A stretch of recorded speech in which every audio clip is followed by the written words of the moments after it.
Plus par la passe bozona, na mobu minene, na bassin bango barati ba voile, baza milai, baza na ba voiture. Plus par baza baton zambete, na ko iso na monokonini, bande kona bubanga bangote. Tala, ozubengi daddy, daddy. Tango yozubengi daddy, ye kuna vandi, azana mbeli na mukongo, azo daddy, daddy. Aibi kasani na zambete. Me yozo kumise musana zambete, azani na zambete. Aladi chikoyo, vie claire.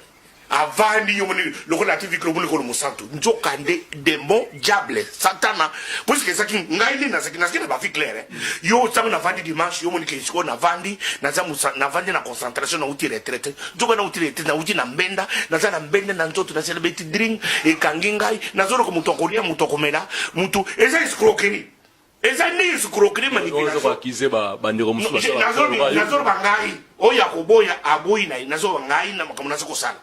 Mais nazo sala nga mon côté. J'étais dans un salon na ba passer. Nazo chato makanga moko ka passer, na sala benga ba passer. Mais loko na suis mandat ko tanga ba ko mo makambo bazo sala. Nga nazo be nga mutu na sali. Ngai na saki escroc, na saki moyibi, na saki nganga, na saki mutu misala be ya lokuta. Moi si akokota na église, il faut que moi silanga. Moi na kokota na église. C'est tout ça mon travail, c'est tout ce que j'ai fait pendant 30 ans. Pasteur mon côté na tambuli na ye akoboye ke makambo nazo bizaya solote. Ba yibiki na saki na basi.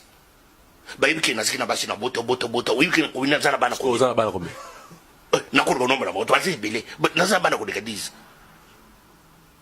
mais mon client so yiki na moi simo ka mariage on tamba yebi moi simo ka mariage singana skina moi mariage naziki atana badi na 17h na 18 na ko divorcer mais siko siko na kutana na komana moi simo ko ba onyo so basoko yebele bona ko tikira ba monani. C'était ça mon travail, tout le monde est parce que nous sommes à mon nangai, et puis ma cabone sur le nazo wangate, qui n'est dans le micro de la passion, autant mon achatumba, et c'est mon chatumba sur le monde à l'okota, chatumba qui est scrou à basité, encore déjà solo. Nazo bango les lopus que Satan m'a humilié, les péchés m'a humilié. J'étais humilié par les péchés. Moi j'ai une licence, j'ai des fois des gradués d'université. Mais j'ai été humilié par les péchés, humilié. Ngai na komi moyibi ya mituka, na komi moyibi ya koteka jamba, na komi moyibi ya kosala bashek, mais passer avec la Bible. Voilà là où le péché m'a amené, le péché m'a humilié. Quand je vois un pasteur dans les péchés, j'ai la haine.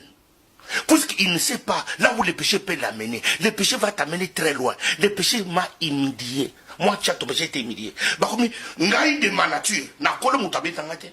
Mais est-ce que dans sportif était mais beaucoup de bétanga na konyo so Paris babeta ka chato bongoni babeti ngaye na kimi babeti ngaye na ko kima pa ro tambola soute o tambola beaucoup bétanga na konyo so tout beaucoup bétanga.